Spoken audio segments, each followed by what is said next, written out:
Hey guys, Hamster Wheel here with a new video, and welcome to episode 6 of the Classic Armory. Today, we're sticking with the spellcasters, but instead of focusing on darkness and demons, we're going to put our focus on a master of arcane, fire, and frost damage. Yep, today we're going to check out the Horde Mage, and what items they can get while leveling from 1 to 60. So, without further ado, let's get started. So when you start off as a mage, you get nothing but a crappy worn staff and offers you no extra stats. But once you reach level 10, you start to get some options. Starting with these, the Arcane Staff and the Arcane Orb. The Arcane Staff offers you 1 spirit and 1 intellect, while the Arcane Orb offers you 1 spirit and has a use that restores 80 to 241 mana. Now while these items are not exactly mind-blowing, they do offer a little bit of extra stats at a very early level, so it's worth checking out. You can choose from one of these two items after completing the mage-specific quest called the Balnir Farmsteed. Then after a few levels, at level 13 or so, we step into Ragefire Chasm to get this, the Staff of Orgrimmar, a staff with 2 spirit and 4 intellect. A nice upgrade from the mage item, and is obtained through completing a quest, so you don't have to worry about rolls or drop chances. The quest for this is called Hidden Enemies.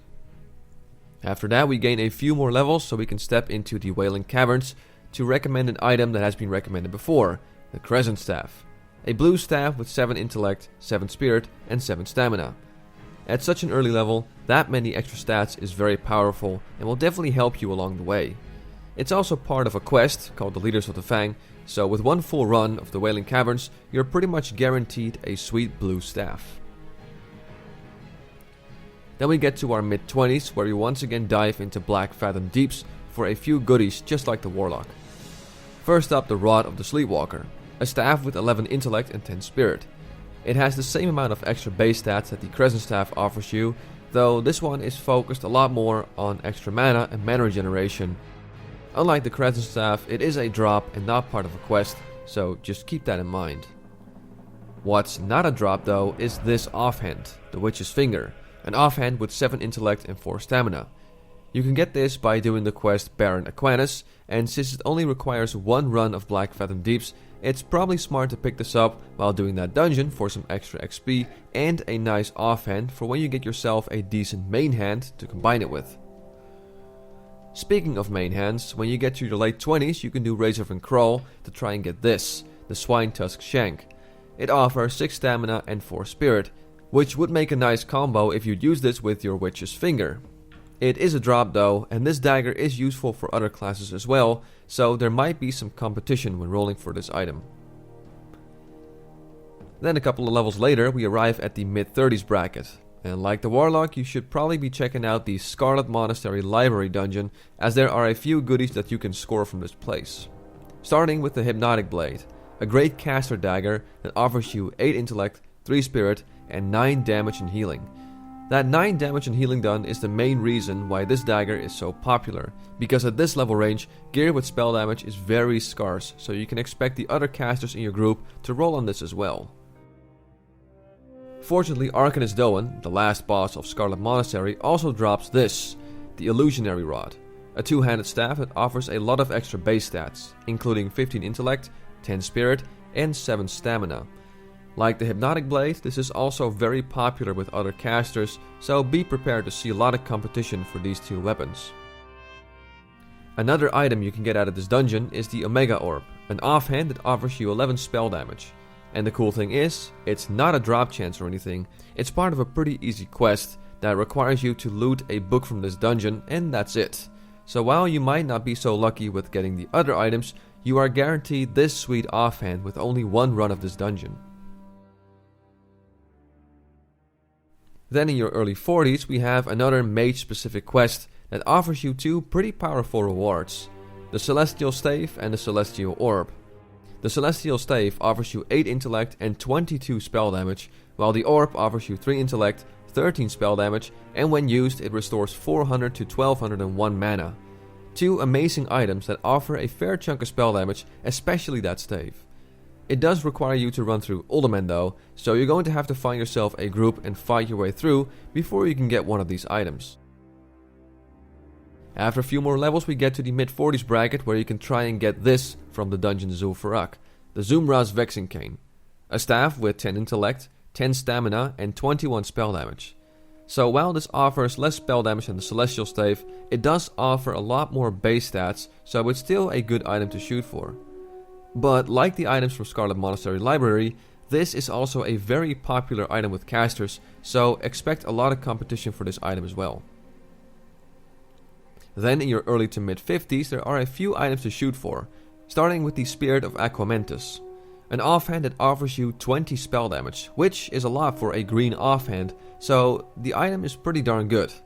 It does, however, require you to do a pretty lengthy quest chain, which also happens to be the Zelda-inspired quest chain, so while it's lengthy, it is pretty fun to do, and I'd say it's worth doing if you're looking for an offhand with a lot of spell damage. Another item worth mentioning is this, the Spire of Hakar, a drop in the Sunken Temple.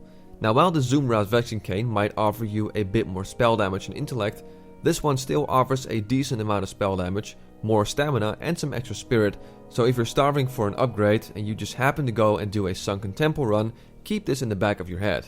Just make sure there's someone in your group that can summon the Avatar of Hakar, as it's part of a quest chain, so you need someone that has the Egg of Hakar or Yakinya's Scroll in order to summon this boss and get a chance to obtain this staff. Then there's one more segment we're going to look at, the mid-50s range, where you can do Blackrock Depths to try and get a few new items.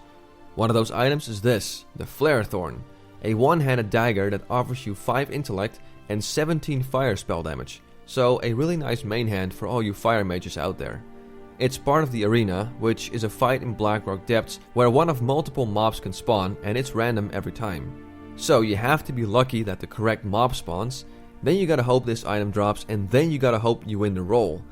So while the chance of you getting this item might not be huge, it's still worth keeping in the back of your head when going through this dungeon. Next item in Blackrock Depths that is worth mentioning is this, the Arbiter's Blade, a main hand sword with 5 intellect, 8 stamina, and 8 spell damage. All in all, a pretty decent caster sword that with a nice offhand can provide you with some pretty cool stats. For instance, if you would combine this with the Spirit of Aquamentus, you would get a total of 28 spell damage, which is not bad at all. So yeah, definitely an item to look out for when running this dungeon. And now it's time to go back to level 1, as now we're going to talk about what wands to get for your mage from 1 to 60, as especially in the lower levels, wands do a lot of damage. So first up we gotta mention the Lesser Magic Wand, which you can get as early as level 5. It offers 11.3 DPS and a 1.5 attack speed. This item can dish out a lot of damage, and it's a great addition to your arsenal. It is, however, crafted by an enchanter, so you either have to have enchanting yourself or know someone who can craft it for you for a small fee. Then we move on to level 17 and up, where you find an additional item that you can get in the Wailing Caverns, which is this, the Fire Belcher, a wand with 20.3 DPS and a 1.7 attack speed. So if you're still rolling around with that Lesser Magic Wand, this will be a massive upgrade for you. Keep in mind though that this drops off of a rare spawn, so it's hard to get. Not to mention, any other caster in your group who can wear wands will probably roll for this as well. A couple of levels later and we find another item in Black Fathom Deeps that we can get, which is this, the Gravestone Scepter, a wand with 29 DPS, 1.5 attack speed, 1 spirit, and 5 shadow resistance. This wand is very powerful for its level, and it will last you a long time till you find something that would be considered an upgrade. And it's also part of a quest called Black Fathom Villainy, so no drop chances or rolls involved, which makes this powerful little wand pretty much a no-brainer to any priest, warlock, or in this case, a mage. Now while the Gravestone Scepter is admittedly a pretty nice item, it's by far not as interesting as these 3 wands that you can get in your mid to late 30s. The Ice Fury Wand, Nether Force Wand, and Ragefire Wand. All 3 wands offer you 3 extra intellect, though the Ice Fury Wand offers you 9 frost damage, the Nether Force Wand offers you 9 arcane damage, and the Ragefire Wand offers you 9 fire damage. These items are exceptionally good, as having a wand with base stats in this level bracket is already pretty rare, but wands with actual spell damage is even harder to come by. On top of that, this quest chain will take you through Scarlet Monastery Library, so if you're on the right part, you can now get one of these cool wands besides the tons of other goodies that you can get there.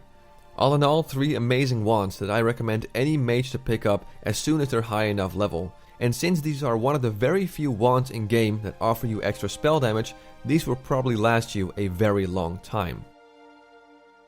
However, there is one more item worth mentioning that you can get in your early 50s, and that is the Wand of Biting Cold. A wand that offers you 64 DPS, 1.5 attack speed, but more importantly, a massive 16 extra frost spell damage. That amount of spell damage is on par with even some epic wands you get in raids, so if you're a frost mage, then this is an absolute must-have for your arsenal. And the cool thing is, it's not a drop or part of an extremely lengthy quest chain. It's part of the Hero of the Frostwolf quest, which only requires you to win one Alterac Valley battle, and presto, you got yourself a pretty sweet wand. But because this involves Alterac Valley, keep in mind that in the beginning stages of Classic WoW, this won't be available. Normally I'd offer you guys some sort of an alternative, but because those mage wands we talked about before offer you extra spell damage, you're probably better off sticking with one of those until you step into level 60 dungeons and find some other wands with extra spell damage. And there you go, a couple of weapons for all you mages out there to choose from. I know that mages aren't super dependent on good weapons to be able to stand a chance in the vast world with all its creatures, but having a sweet item in your arsenal that bumps up the damage of your Frostbolt or Fireball is always a nice thing to have. As always, I want to thank you for watching this video. I'm Hamsterwheel and have a good one.